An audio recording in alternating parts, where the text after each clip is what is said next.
بسم الله الرحمن الرحيم ومن أظلم ممن افترى على الله كذبا أولئك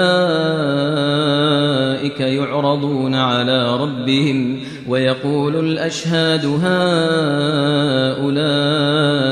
الذين كذبوا على ربهم ألا لعنة الله على الظالمين الذين يصدون عن سبيل الله ويبغونها عوجا وهم بالآخرة هم كافرون أولئك لم يكونوا معجزين في الأرض وما كان لهم من دون الله من أولياء يضاعف لهم العذاب ما كانوا يستطيعون السمع وما كانوا يبصرون أولئك الذين خسروا أنفسهم وضل عنهم ما كانوا يفترون لا جرم أنهم في الآخرة هم الأخسرون۔ اور اس سے بڑھ کر ظالم کون ہوگا جو اللہ پر جھوٹ باندھ لے؟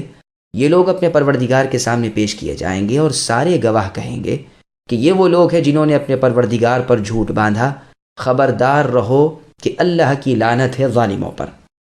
جو اللہ کی راہ میں روکتے ہیں اور اس میں کجی تلاش کر لیتے ہیں، یہی ہیں آخرت کے منکر۔ نہ یہ لوگ دنیا میں اللہ کو ہرا سکے، نہ ان کا کوئی حمایتی اللہ کے سوا ہوا۔ ان کے لیے عذاب دگنا کیا جائے گا، نہ یہ سننے کی طاقت رکھتے تھے اور نہ یہ دیکھتے ہی تھے۔ یہی ہیں جنہوں نے اپنا نقصان آپ کر لیا اور جن سے اپنا باندھا ہوا افطرا گم ہو گیا۔ بے شک یہی لوگ آخرت میں ضیاء کار ہوں گے۔ اللہ پر بہتان باندھنے والوں کا انجام رسوائی ہے۔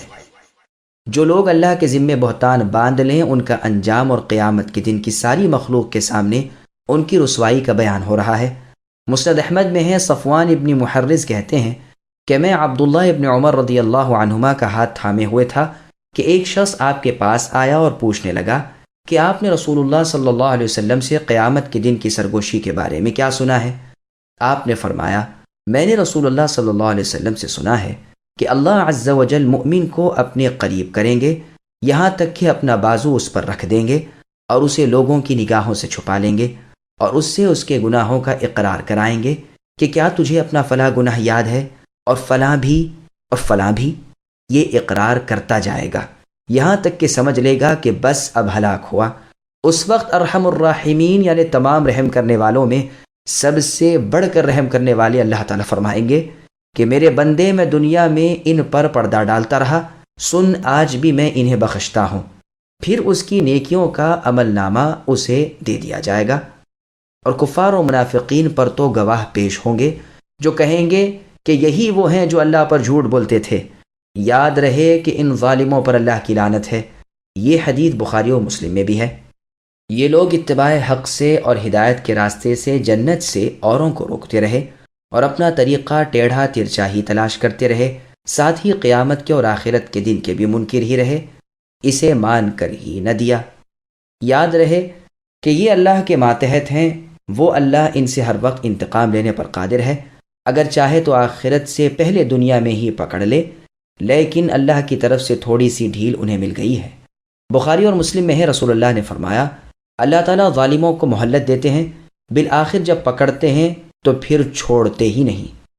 ان کی سزائیں بڑھتی ہی چلی جائیں گی، اس لیے کہ اللہ کی دی ہوئی قوتوں سے انہوں نے کام نہ لیا، حق سننے سے کانوں کو بہرا رکھا، حق کی تابعداری سے آنکھوں کو اندھا رکھا۔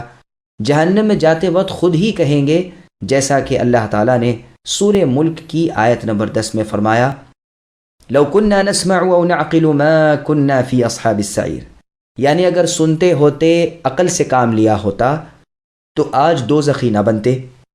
اس جیسا ایک اور فرمان سورہ نحل کی آیت نمبر 88 میں ہے، الذین کفروا وصدوا عن سبیل اللہ زدناہم عذابا فوق العذاب۔ اس میں ہے کہ کافروں کو اور اللہ کی راہ سے روکنے والوں کو عذاب پر عذاب بڑھتے چلے جائیں گے، ہر حکم عدولی پر، ہر برائی کے کام پر سزا بھگتیں گے۔ پس صحیح قول یہی ہے کہ آخرت کی نسبت کے اعتبار سے کفار بھی فروع شرع کے مکلف ہیں۔ یہی ہیں وہ جنہوں نے اپنے آپ کو نقصان پہنچایا اور خود اپنے تئیں جہنمی بنایا۔ جہان کا عذاب ذرا سی دیر بھی ہلکا نہیں ہوگا۔ آگ کے شعلے کم ہونے تو کہاں اور تیز تیز ہوتے جائیں گے۔ جنہیں انہوں نے گھڑ لیا تھا یعنی بت اور شریک رب وغیرہ، وہ آج انہیں کچھ کام نہ آئیں گے بلکہ نظر بھی نہ پڑیں گے، بلکہ اور نقصان پہنچائیں گے۔ وہ تو ان کے دشمن ہو جائیں گے اور ان کے شرک سے صاف مکر جائیں گے۔ گو یہ انہیں باعث عزت سمجھتے ہیں، لیکن در حقیقت وہ ان کے لیے باعث ذلت ہیں۔ کھلے طور پر اس بات کا قیامت کے دن انکار کر دیں گے کہ ان مشرکوں نے انہیں پوجا ہو، جیسا کہ اللہ نے سورہ احقاف کی آیت نمبر 6 میں فرمایا۔ یہی ارشاد خلیل اللہ ابراہیم علیہ السلام کا اپنی قوم سے تھا، جس کا ذکر سورہ عنکبوت کی آیت نمبر 25 میں ہے کہ ان بتوں سے تمہارے دنیاوی تعلقات کو تم وابستہ رکھو، لیکن قیامت کے دن ایک دوسرے کا انکار کر جائے گا اور ایک دوسرے پر لعنت کرنے لگے گا، اور تم سب کا ٹھکانہ جہنم ہوگا، اور کوئی کسی کو کوئی مدد نہ پہنچائے گا۔ یہی مضمون سورہ بقرہ کی آیت نمبر 66 میں ہے۔ اذ تبرأ الذین اتبعوا، یعنی اس وقت پیشوا لوگ اپنے مریدوں سے دستبردار ہو جائیں گے، عذاب الہی آنکھوں سے دیکھ لیں گے اور باہمی تعلقات سب منقطع ہو کر کٹ جائیں گے۔ اسی قسم کی اور بھی بہت سی آیتیں ہیں، وہ بھی ان کی ہلاکی اور نقصان کی خبر دیتی ہیں۔ یقیناً یہی لوگ قیامت کے دن سب سے زیادہ نقصان اٹھائیں گے۔ جہنم کے گڑھے جنت کے درجوں کے بدلے انہوں نے لیے، اللہ کی نعمتوں کے بدلے آگے جہنم قبول کی۔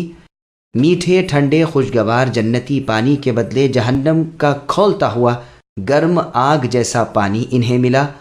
حور عین کے بدلے لہو، پیپ اور بلند و بالا محلات کے بدلے دوزخ کے تنگ مقامات انہوں نے لیے۔ اللہ الرحمن کی نزدیکی اور دیدار کے بدلے اللہ کا غصہ اور سزا انہیں ملی۔ بے شک یہاں یہ سخت نقصان میں رہے۔ ان